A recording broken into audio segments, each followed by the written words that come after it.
Is socialism inherently authoritarian? That is a very common question / argument against socialism.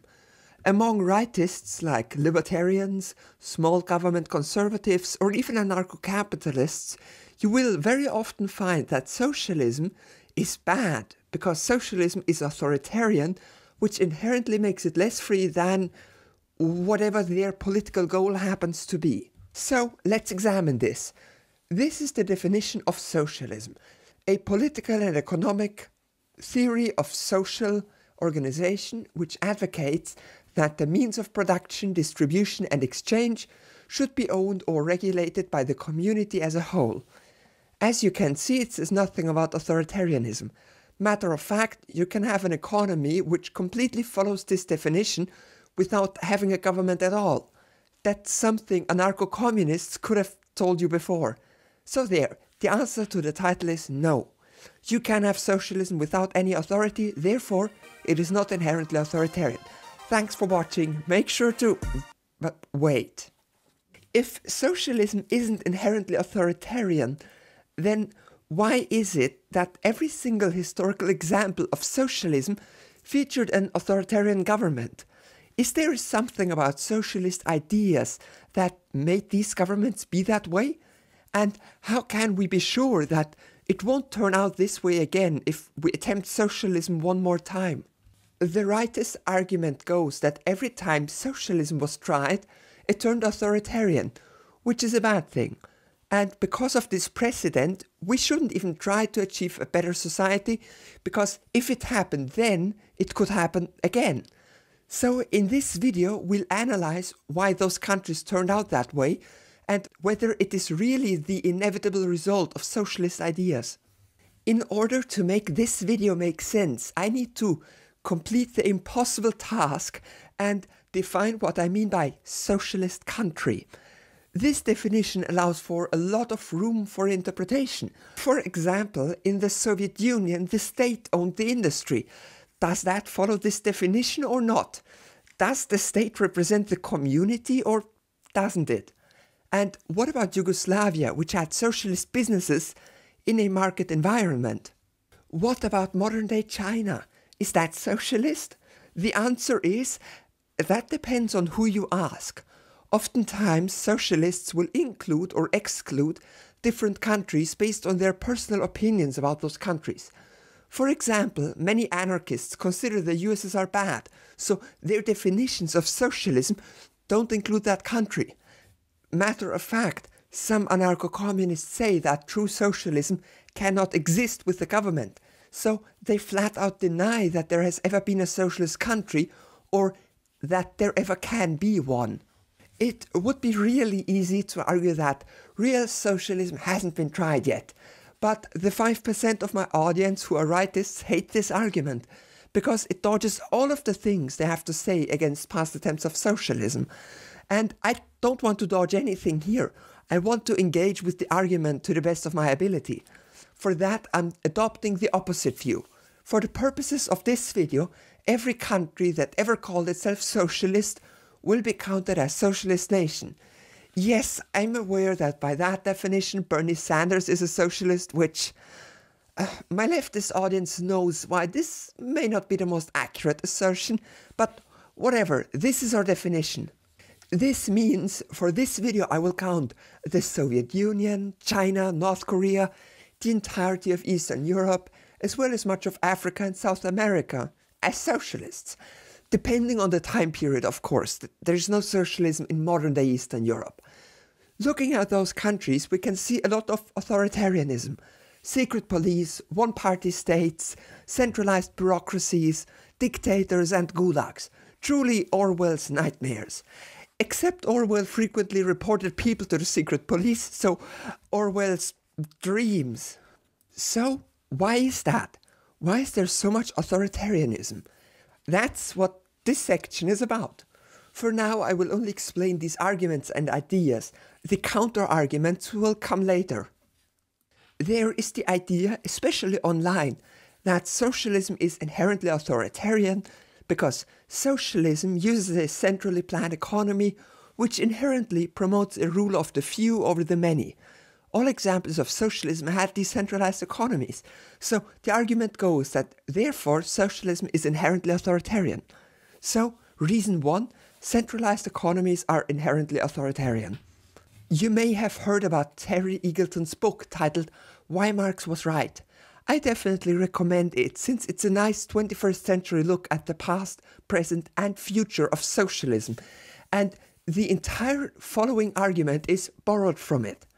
On the topic of bureaucracy in the USSR, Eagleton makes a materialist argument.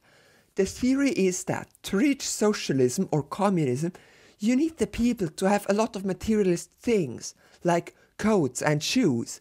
And of course, before the socialist revolution in Russia, most had neither shoes nor coats. So when Lenin and his party got in charge, they somehow had to create these products and then distribute them. Of course, they didn't open 10,000 tailor shops. They just created one big efficient factory that mass-produced coats. And then they somehow had to manage this factory and the distribution of the products throughout the entire country. And because of the need to do this for every single product, a centralized bureaucracy developed as a result of the Russian conditions. So reason 2 why socialism is authoritarian, a poorly developed country would develop a central bureaucracy when trying to reach socialism. That's the Eagleton take. There is another explanation for why those countries turned out so authoritarian. It could be because none of them had democracy before they reached socialism. China was a feudalist empire or a fascist dictatorship, depending on the region. Russia was a czarist autocracy. Maybe they developed in authoritarian ways because that's what they knew worked. Both the people and the revolutionaries may have believed that democracy is inherently unstable, which is actually kind of true when compared to a dictatorship. So reason 3 why these countries were authoritarian, because they had no culture of democracy and rather one of authoritarianism. There is something else these countries have in common: civil wars. Every single one of these countries only turned socialist after fighting a civil war against anti-communist forces. The Soviet Union, 5 years of civil war, 8 million dead. China, 15 million dead over 13 years, with a break for World War II in it. And of course, the Eastern Bloc countries didn't experience a civil war before being socialist, but they did experience fascist conquest, occupation, and liberation by the Soviet Union. Every time socialism came into a country, that country was first ravaged by war. So it makes sense that the leaders would grasp onto power tightly and make sure they can't be overthrown by a second civil war or by the millions of angry and potentially armed citizens which were on the other side of that civil war. And this is of course another reason to turn away from liberal democracy. If half your country just fought against you, who is to say they won't vote you out? And of course, for the one in the government, authoritarianism is best. So I propose that we're seeing some survivorship bias here. The reason all socialist countries in history were authoritarian is because due to civil wars, the non-authoritarian ones were destroyed. I know there are many libertarian leftists who wrote angry comments when I said that every example of a socialist nation in history was authoritarian, because this is of course not true. There were libertarian and sometimes even anarchist revolutions as well.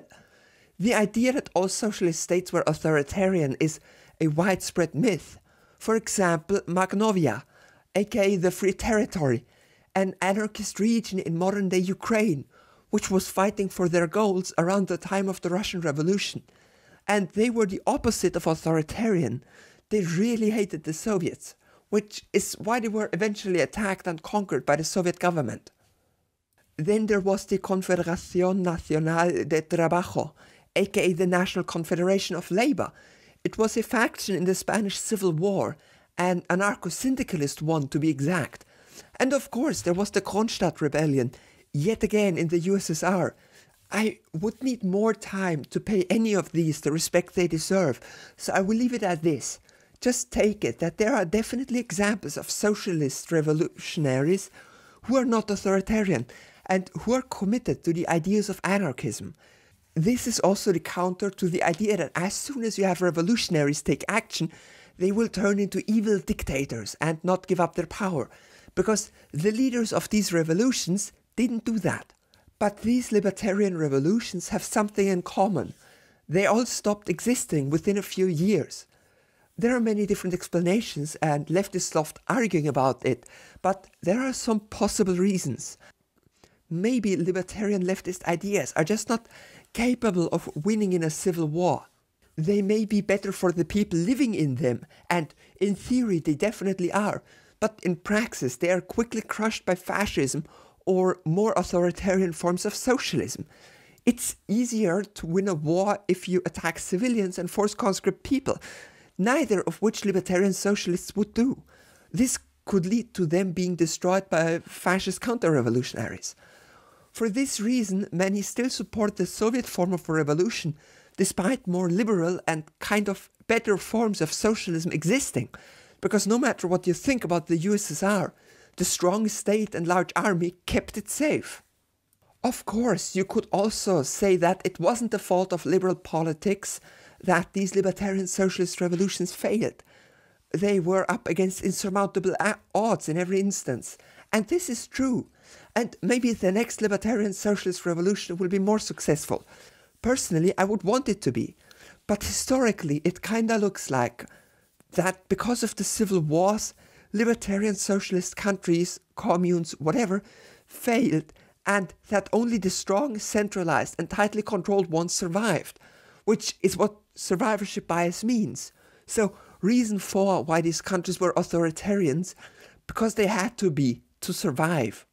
One note here, 2 of the mentioned revolutions were crushed by the USSR, which to this day causes infighting on the left. I would like to ask you not to argue about this as much. It was 100 years ago, and we need to get stuff done nowadays. And we are a lot more capable of doing that if we move on. Yes, Trotsky crushing the Kronstadt Rebellion was a dick move. But none of the modern Marxist-Leninists or anarchists were there at the time. So there is no point in blaming each other. Please, work together. There are so many capitalists who deserve to be argued with. So focus on them, please. So there we have some ideas for why socialist countries turned that authoritarian. And that begs the question, will it happen like that again? Are we doomed to repeat it? So I will go over these 4 reasons again and see whether they're inevitable or whether we can adapt and learn from them. First of all, the idea that socialism is inherently authoritarian because it is inherently centralized. Nothing about the definition of socialism says there needs to be a central control at all. Matter of fact, there can be market socialism, decentrally planned socialism, or AI planned socialism. I have videos on all of those. This means the argument that socialism is authoritarian because it is centralized is wrong, because there can be many non-centralized forms of socialism, and those existed historically, for example in Yugoslavia and Argentina. So, reason 1 is a fail, there doesn't have to be a central government. Before I mentioned the take of Terry Eagleton, who said that the USSR developed a central bureaucracy because Russia was so poor. His argument continues that because today everyone already has a coat and shoes, there would be no need for such a bureaucracy. This means he believed that because of the different conditions we live in, the next socialist revolution wouldn't need to be authoritarian. If there is no need for everyone to receive material products, then there is no need for centralization. So this isn't an avenue to authoritarianism either. The next reason these countries might have fallen for authoritarianism was that they had no history of democracy. And of course, we live in modern Western democracies, so our culture is inherently more critical of authoritarian and less likely to turn to authoritarianism. So that likely won't be a problem for future attempts of socialism. The only cause for authoritarianism that is left is war. And there isn't much I can say about that. If the next socialist revolution is immediately attacked by counter-revolutionaries, it may still turn authoritarian, just to survive, or it may stick to its values and be destroyed. Of course, we don't want that. We want a peaceful transition to socialism, both to preserve liberal ideas and freedom, and to avoid a civil war which would destroy the country and kill many people. So This one is the most likely cause for a socialist revolution turning authoritarianism, a hard-fought war. There are ways around that, of course. A peaceful takeover, overwhelming force, or democratic takeover are some ways this can be avoided. But of course, it's not up to us whether the US military will start a war against the next socialist nation. And no doubt, if they start a war and the revolution turns authoritarian to protect itself, they will use that to justify hating the revolutionaries. Just like how the USA sent support to the anti-Bolsheviks in the Russian Civil War, which caused the USSR to become militarized, and then the USSR called the Soviets an evil empire because they protected themselves against countries that wanted to harm them, like the USA. In the final section of this video, I would like to ask the question, what even is authoritarianism? Before, I just accepted that the socialist nations were authoritarian. Some features I named were secret police, one-party states, centralized bureaucracies, dictators and gulags. But the closer you look at the USSR and China and the other ones, the fewer reasons you have to call them authoritarian. Let's pull out the definition. Britannica.com says, authoritarianism denotes any political system that concentrates power in the hands of a leader or small elite that is not constitutionally responsible for the body of the people. And does that describe the USSR? I have a whole video on this, and to be honest, according to the Soviet constitution, the party was 100% responsible to the body of the people. So the USSR doesn't even fit the definition for authoritarianism, and neither does China. And if you make the definition broad enough to encompass the USSR, then your definition also includes the USA. Think about it. Secret police, centralized bureaucracy, secret government prisons that arrest people without charges, a political system that doesn't represent the people and only benefits party members. If you want to call the USSR authoritarian, then call it that. I won't stop you. But if you do that, you have to admit that the USA is at least as authoritarian as the USSR has ever been. And of course, we are trained to inherently view authoritarianism as bad. But just calling someone or something authoritarian isn't an argument. It doesn't provide any evidence on how good or bad that thing is. So the question whether socialism is inherently authoritarian is kind of empty because it doesn't judge socialism at all. It just adds a bad label. Make sure to subscribe and like and stuff. I would like to thank my patrons for supporting me, and I especially thank Comrade Asshole, Darius the Bird, Eric Betts, Noah, Alki, Attila Nemetz, Bryn Floas, Jam & Pineapple, Comrade Jupe, Daniel Hyman, Dr. Grimm, Emily Marigold Klassen, Gavi Gita, Herdington Gerdington, Joshua Clark, Masia Rojek, Nane Epema, Neil Banderi, Nicholas Wiggins, Nora Quinn, Raymond DeVille, Sean Murphy, Stairmaster Chef, Stefan, Hugo Castelos, Glastrup, Pote and Trey.